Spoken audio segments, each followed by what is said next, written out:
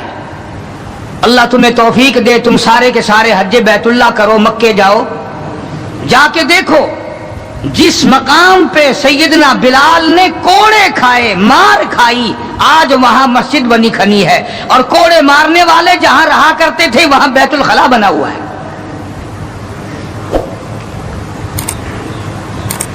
سرکار مدینہ صلی اللہ علیہ وسلم نے فیصلہ کر دیا، جو میرا ہے وہ میرے صحابہ سے پیار کرے گا، جس کو میری ساتھ دشمنی ہے وہ میرے صحابہ کا دشمن ہے۔ ہاں، صاف فرما دیا، من احبہم فبحبی احبہم، جس کو ان سے پیار ہے اس کو مجھ سے پیار ہے، ومن ابغضہم فببغضی ابغضہم، جس کو ان سے دشمنی ہے اس کو میری ساتھ دشمنی ہے۔ دیکھ تم ہو شادیوں میں جا رہے ہو، اجی یہ اور معاملہ ہے، الیکشنوں میں سر پہ اٹھائے پھر رہے ہو، اجی یہ سیاسی معاملہ ہے۔ اور صحابہ کرام کی عزت کے سامنے سیاسی معاملہ کیا ہوتا ہے؟ وہ کون سی سیاست ہے جو صحابہ کرام سے ہٹ کر ہے؟ وہ سیاست نہیں، وہ بدماشی ہے۔ کون کہتا ہے یہ سیاست ہے؟ اپنی عزت بناتے ہو، محمد کریم صلی اللہ علیہ وسلم کے یاروں کی عزت کو مٹاتے ہو۔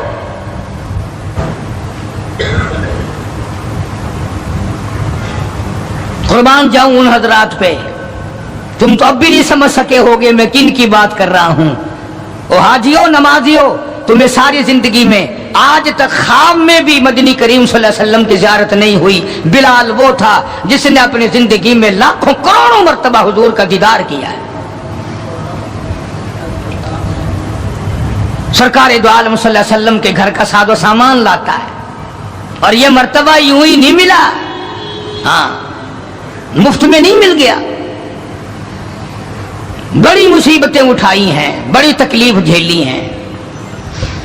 امیہ ابن خلف مکے کا بہت بڑا بدماش قسم کا کافر غلام ہے۔ امیہ ابن خلف بہت بڑا سردار ہے مکے کا، حضرت بلال رضی اللہ تعالی عنہ اس کے غلام ہیں، زر خرید ہیں۔ امام الانبیاء محبوب کبریا حضرت محمد مصطفیٰ صلی اللہ تعالی علیہ وسلم کا دیوانہ پروانہ، جان نثار، جان پہ کھیلنے والا بلال، سرکار کے چہرے انور کا دیدار کیا تو کلمہ پڑھ بیٹھا۔ امیہ ابن خلف کو پتا چلا بلال کو مارنا شروع کیا، سارا دن مارتا ہے، لوہے کی زرہ پہنا کر دھوپ میں سارا دن لٹائے رکھتا ہے، گرم ہو جاتی ہے، بدن جل جاتا ہے، سارا دن نمبر وار پٹائی کرتی ہیں۔ شام کے وقت سیدنا بلال رضی اللہ تعالیٰ عنہ کے پیروں میں رسے ڈال کر مکے کے لڑکے گلیوں میں گھسیٹے پھرتے ہیں۔ جس گلی سے گزارا جاتا ہے عورتیں پوچھتی ہیں کیا بات ہے، نوجوان پوچھتے ہیں کیوں مارتے ہو، مارنے والے جواب ایک دیتے ہیں، غلام امیہ ابن خلف کا ہے، کلمہ کالی کملی والے کا کیوں پڑھتا ہے؟ چمڑا اڑ گیا، ہڈیاں سالم نہ رہی، روزانہ گھسیٹا جاتا ہے، روزانہ مارا جاتا ہے، روز مار کے امیہ ابن خلف تھک گیا۔